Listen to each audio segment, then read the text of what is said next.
Hello and welcome back once again to the HR Social Hour Half Hour Podcast. This is episode 241. Jon and Wendy, welcome back. Mary Williams. I'm your host, Jon. And I'm Wendy. How are you doing, Jon? Wendy, I am well. It is October. It is. Once again, being sponsored by our friends over at Mystery. Yay! Make sure that you check out trymystery.com/HR Social to get a free event when you purchase an event from Mystery. Hopefully you have heard our episode with Shane, their CEO, when you listen to this. If not, go back and listen to it. If you missed our chat with them, the recap's available. We're just really excited to be partnering with Mystery for this month. A lot of cool stuff that they're doing and going on, and hope you'll check them out. For sure. Wendy, I had two quick things to mention at the open here. First off, unfortunately, you're not going to be able to join me, but I'm going to be partnering with our pals over at Namely for a webinar that is, I believe, a week from when this show comes out. Awesome. October 27th at 1 o'clock Eastern Time. I'm going to be moderating a panel for them called A Love Letter to the Great Resignation, which after having talked to them more, I really am excited about the conversation. They're partnering with Blueboard, an employee recognition organization that works with a lot with Namely. And so I will be talking to folks that represent both organizations. There might be somebody else involved too. They're still kind of working some things out. Should be super fun. And I don't get to moderate much, so I'm looking forward to that. Hopefully you'll check that out. I'll have links in the show notes for that event. And we've got a really cool chat coming up this weekend with our pal and our favorite Canadian, Melanie Peacock. Yes, that should be a fun topic. I don't think we've talked about it before. I don't believe we have. We're going to be talking about ageism in the workplace. And this was something that Melanie, I believe, had posted had tweeted about it at some point. And I sent her a note and I said, we got to talk about this. We need to have this conversation with Social Hour. It took a little bit longer than, just time-wise. Calendars didn't necessarily work to have it until now. But I hope you'll join us for that conversation. I think it's going to be excellent. Yes. It's always fun to have Melanie co-host. And yeah, should be a great conversation. I think she starts with ageism. Does it exist? And, it'll be interesting to see what people say to that. Yeah, it will be. I'm excited about it and can't wait to see everybody on the chat again. We'll have links in the show notes for the event with Namely and Blueboard. Make sure you check out the chat. Let's not go we can't go any further without introducing our guest. As we mentioned, in case you did miss episode 240, we have announced that we're going to be wrapping the HR Social Hour as of episode 250. The chat is not going away. Nope. The chat will continue well into 2023 and beyond. We said, as we looked at the calendar and we realized what we were going to be doing, we said we wanted to have old friends and new in our final 10. How could we not have Mary as part of that conversation? Exactly. So, Wendy, let's make the introduction and get started. I'm only going to say one thing about Mary, because if you need her full bio, you can find it anywhere. The only thing I'm going to say about Mary is she is our number one fan, has been since the very beginning, and that's all you need to know about her right now. So Mary, welcome to the show. So excited to have you back. What's in your glass tonight? I am so excited to be back. Thank you so much. Yes, I am your number one fan, undisputed. Appreciate it. Thank you very sincerely for inviting me once again to chat with you both. What I have in my glass, it's called Long Drink Zero. Have you ever heard of this? I have not. It is very refreshing. It is a zero carb, zero sugar, and it's like gin mixed with, do you remember Fresca? Oh, yeah. Yes. Or like a diet squirt. And it comes in cans. I had it at a restaurant when I took my nephew out for his 21st birthday. And I tried it there and I was like, well, this is really good. And it wasn't available in stores right away. And now it is. So that is my little refresher of choice. Doesn't sound like a fall drink necessarily, but that's okay. Yeah. And it's not kombucha, thank goodness. Thankfully, somebody not having kombucha for once. Mary, it is incredibly hard to believe. You last appeared on episode 97, which was January of 2020. What have you been up to since then? Yes, well, 2020. When I last appeared on the show, I was serving as regional HR for a hospice company.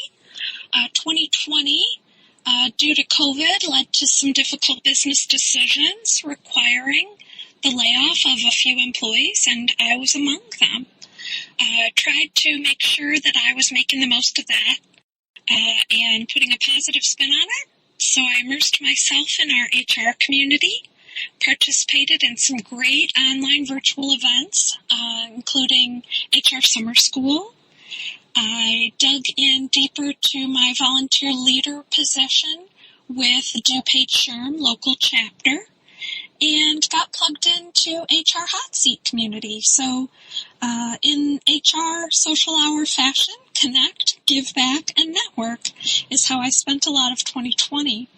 Then I was tapped on the shoulder by a former boss to come and join a long-term care company and serve as vice president of HR for that region, in which I could hire and build and train and mentor a team of HR managers, which was very fulfilling. And then I was approached by a recruiter for my current position, so now I'm head of people at Pinnacle Advertising. I have to ask, in terms of this title, because I love this head of people, was that new for them, or was that the title when you came in? It is new for them. It's the first ever position of this kind, recognizing how important the role is of HR and people operations to have it elevated to that senior leadership level. So first, for the company, they did come up with the title, and it wasn't something that I suggested or had to brainstorm with them. So that was another kind of selling point when we started talking, that they put such a tremendous value on that. I love that. I love that. So let's talk about Pinnacle a little bit. What type of people challenges are you experiencing, and have there been any surprises? We have had tremendous growth. Part of that, it's a good thing, but it can be challenging with change management. We did have a merger and combined 3 different main office locations. So there have been a lot of post-merger activities. So taking all the different benefits plans, and we had open enrollment in June. So it's combined, unified, one benefit guide for all locations. Changed the employee handbook, same thing. One unified employee handbook across all locations. As part of that benefits piece, the first integration I undertook was the 401k merger. So a lot of those post-merger activities. And biggest surprise?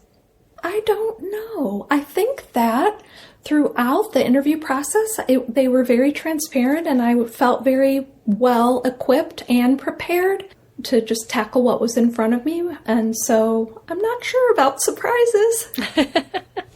I'm going to ask another question here. I've seen your posts about the company. I think I shared even an opportunity for my area. Well, what exactly do you do? Not you as head of people, but what does Pinnacle do? We are a full-service ad agency, and we work primarily the automotive industry. It's called Tier 2 automotive. We also do Tier 3 automotive, but then we also have several diversified clients, but we are full service. So we're located, we have the 3 physical office locations, but we're in over 20 states across the U.S. with remote employees in our different market areas so that we can be where the clients are and in those markets. I haven't heard the term Tier 2 or Tier 1 in a long time talking about automotive. Very cool. Mary, we know you're out and about a lot, seeing our peers and people, we don't know in the HR world at conferences and events. As you're out there talking to them, hearing the stories and what's happening as we continue to move away from the pandemic as best we can, what do you think is going to be the biggest issue for us collectively in 2023? And how are you preparing yourself and your organization for that issue or those issues? I think we're still adjusting to remote work and hybrid setting. And there are employees that up until recently, we just had parties in our different locations. But until then, people didn't know each other in real life yet. They hadn't met in person. And one of our Pinnacle pillars is build relationships. So that's going to be another focus going into 2023, is to see what we can do to make sure that there is connection and that we're building relationships even in that hybrid work setting. Mary, we talked about it earlier. You're our number one fan, of course. Undisputed. Undisputed, yes. And we will say it till the very end and then some. What is your favorite HR Social Hour memory, and what's kept you coming back? This is so hard to choose because I love them all.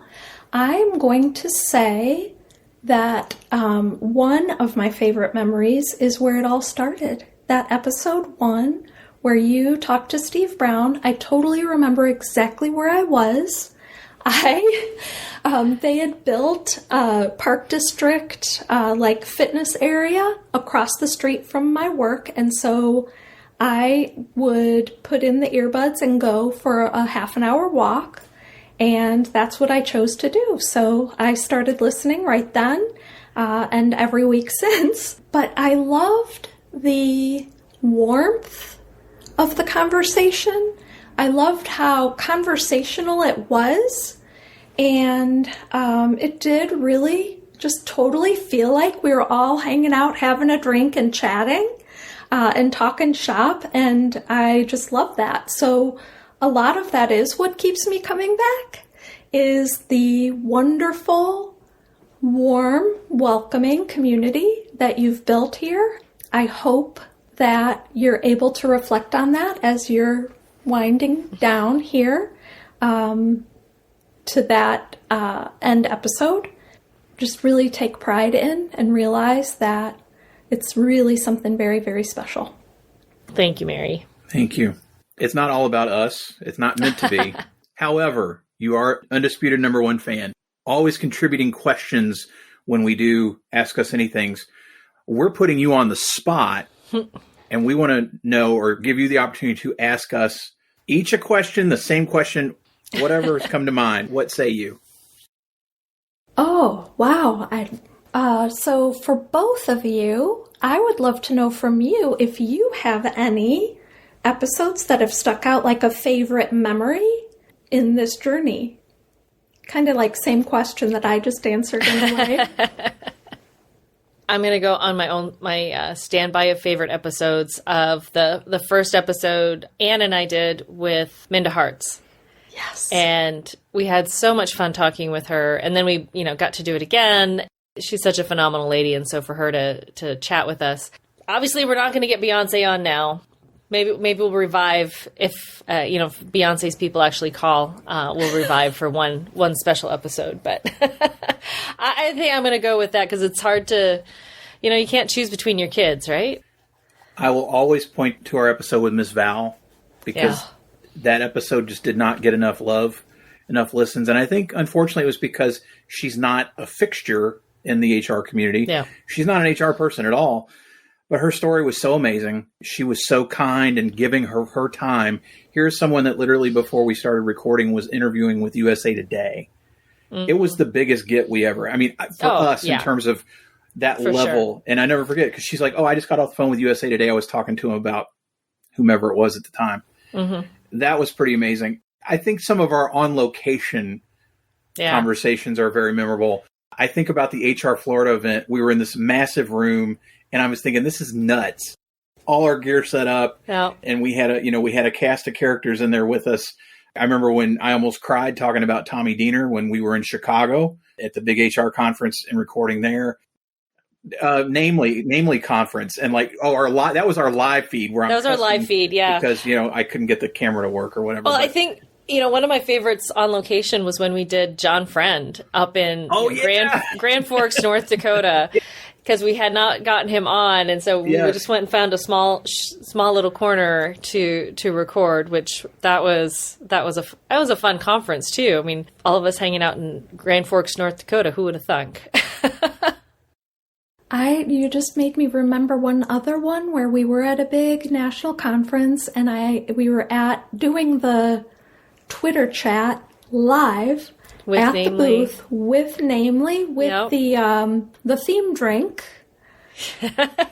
And that was fast and furious, like everybody's going crazy, just trying to keep up. And that was super fun energy because I think that was the first time I was able to participate in the chat with other people in person and have that interaction and that energy exchange that you get in real life. That was super fun. I remember, I think it was it was your first international. Did you do a group of... We interviewed the 6 folks on the blog squad that we knew, and we split it into 2 episodes. Yep.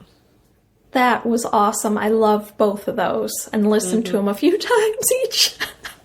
You can't be the number one fan and only listen once. Gotta go back sometimes, listen again. Yeah, those were great. So many great memories. It is hard to pick, right?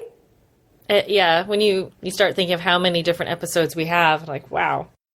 Part of, as you know, as our number one fan, of course, we have been doing some outsourcing and having other past guests come up with questions for future guests. So Trish McFarlane asks, if you could take one person from outside of HR in your organization and move them into HR, what area would they come from and why? I love this question. I just had this conversation about transferable skills with my neighbor, who is a licensed therapist and wanting to get into HR. And so we have been talking. So it just kind of falls right into those transferable skills. So I don't think I could pick only one. I think I have reasons for each and why they would be good fits. So like for clients, somebody from client services, they know the client side of the business. They know what clients need. And so that could be really helpful interacting, giving that realistic job preview, knowing from a talent perspective. I think operations touches all the different departments and they know the ins and outs and how things work, how the business works and runs, processes. I think there are tremendous transferable skills and just incredible institutional knowledge from those different departments that can share and add a lot of value. And then they understand the many facets of the business. So I can't pick just one. Certainly understandable.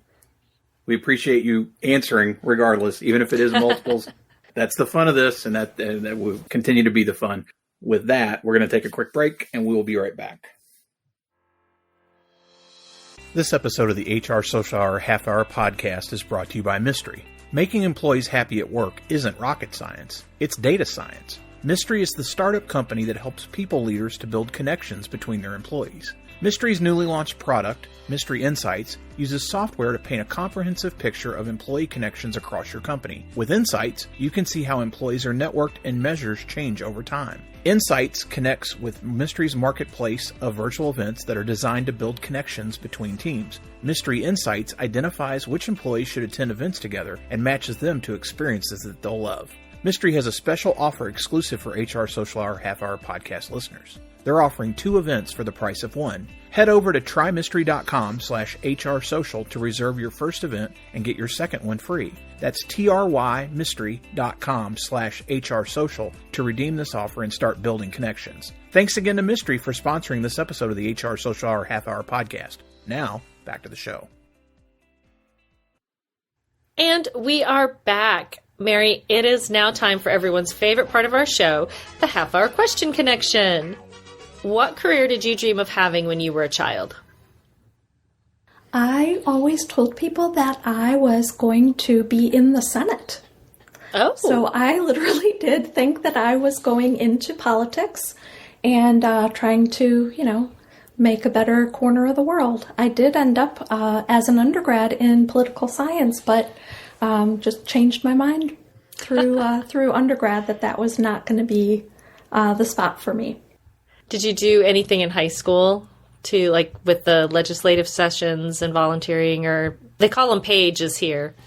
We did a mock UN in college, and I thought it was so much fun and got super into it with Security Council and that kind of thing. But it just didn't seem like the right environment to be running for elected office. I'm glad I ended up where I am.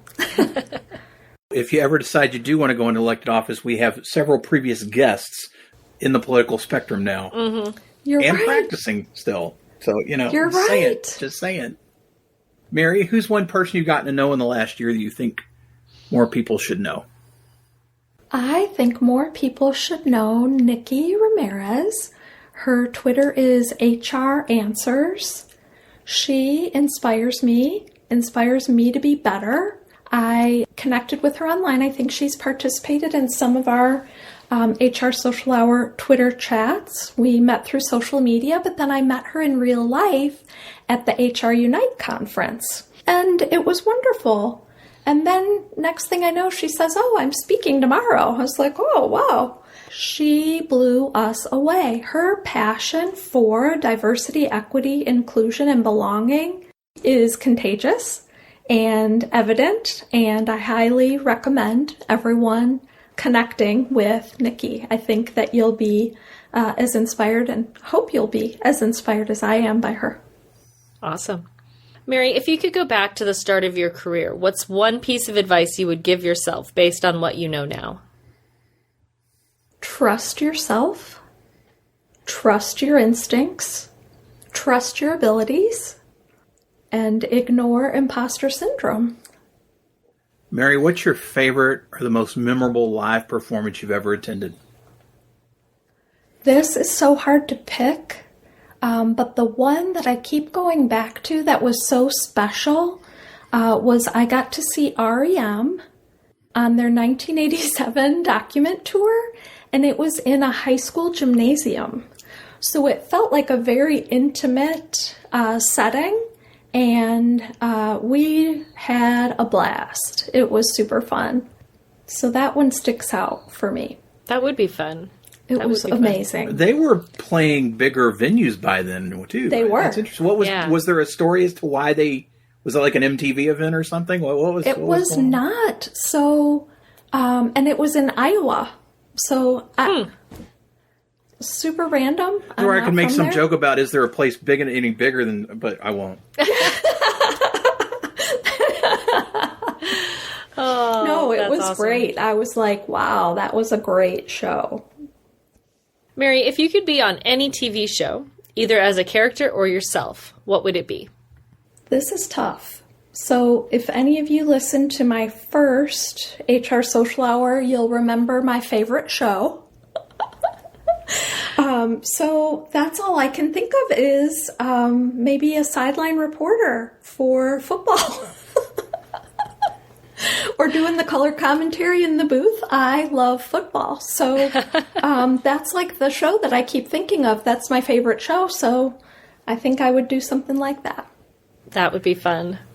My husband had the chance to do that when he was in Tennessee and the Titans went to the Super Bowl. He was on the sidelines reporting for his station. I think he was in Memphis at the time. Oh, that is so cool. He said it's pretty cool. He said it's pretty cool to be on the sidelines there. So see if you up it a little bit, just, on the sideline reporter for the Bears when they go to the Super Bowl next. Whenever that will be. I hope I live to see it. You have a better chance than the Vikings fans, so. Oh, well, I guess we're playing you coming up here. So is that this weekend? I think so. All right, we'll have to do some smack talk. We'll have to Cheryl Nelson. We're clear this episode comes out after, so everyone will know at the time. Oh, yeah. No predictions on my end, so we'll see how that goes. Cheryl Nelson actually thought I was a Packer fan, and we had to correct her. Yeah, that's one thing we can agree on for sure. Yes, and her too.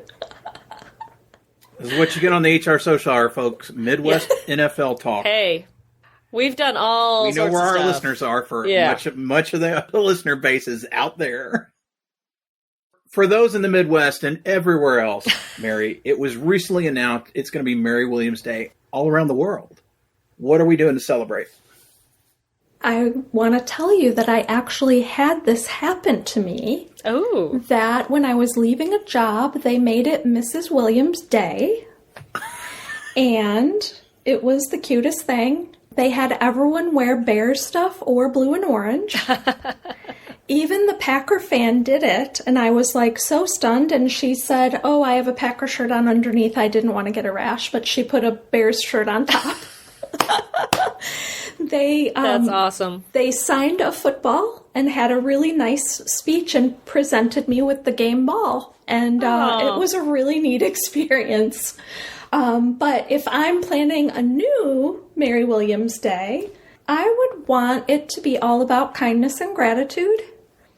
I would want everyone to take a moment and share gratitude with someone. And I think that's the way of being kind and spreading positivity. So that's what I would want, is to have the day be about kindness and gratitude. I love it. Mary, hands down, you win. Nobody's ever had a day for them that's done this that I'm aware of. That's true. Wendy, tell me if I'm wrong. I don't think anybody's ever said, I've had my own day already. So you win. No, I don't think so. You win. I don't think so. Leave it to the number one fan to have had their own day with a previous employer. That of course phenomenal. She has. It's Mary. It's Mary. It was pretty rockin'. It was pretty rockin', yeah. Very, very, very fun. Finally, Mary, as you know, we are outsourcing. So if you could ask the next guest of the podcast any question, what would it be? I would like to know from our next guest what they are doing to live by the HR Social Hour motto, to actively connect, give back, and network. Love it. Mary, it is now in the book. It will be asked very soon. It seems appropriate for 241 to be our number one fan, undisputed. I can't thank you enough for how supportive you have been and how kind you have been to us and to this community, and continue to be to this community and to us. You're a very, very special person, Mary, and we are very, very fortunate to know you. When we started putting our list together, Wendy and I agreed, we're like, there are several people that have to be here, and you were at the top of that list. I thank you for everything you have done and continue to do. Yep. I know most of our listeners are probably already connected with you. If they're not, they have to be. For those folks, what's the best way for them to reach you out there? The best way is Twitter, and that's at ConMKW, ConMKW. I'm also on LinkedIn, and so those are my two main social channels that I use to connect. But yes, I hope that people do, because I am all about that HR Social Hour motto. We will have that in the show notes. And then, Wendy, how about you? Best way for listeners to reach you out there? Best way is on my blog, mydailyjourney.com. And of course, the second and fourth Sunday of each month, you will find me on Twitter as part of our twice monthly Twitter chat. How about you, John? Once again, thanks to our friends over at Mystery for sponsoring this episode. Again, trymystery.com/HRSocial to get that free event when you purchase an event. As for me, johnthurman.com for all things Jon Thurman, and for the show, HR Social Hour Podcast.podbean.com. Listen, rate, review, share, follow, subscribe. Still a handful of episodes to come, so hope you're subscribing to get those as they become available. International listeners, as we've said, unfortunately, it's probably not going to be having you on the show now. We would still love to connect, so reach out, and we will set up time to talk regardless, because we really do want to know what you've got going. And if you've had a day named for you already, I want to hear about it. I know Wendy does too, but I definitely want to hear it. So reach out, and we can have those conversations. Mary, again, appreciate you being with us. And so, for the HR Social Hour Half Hour Podcast, I'm John. And I'm Wendy. And as always, be sure to connect, give back, and network. Take care, everybody. We'll see you soon.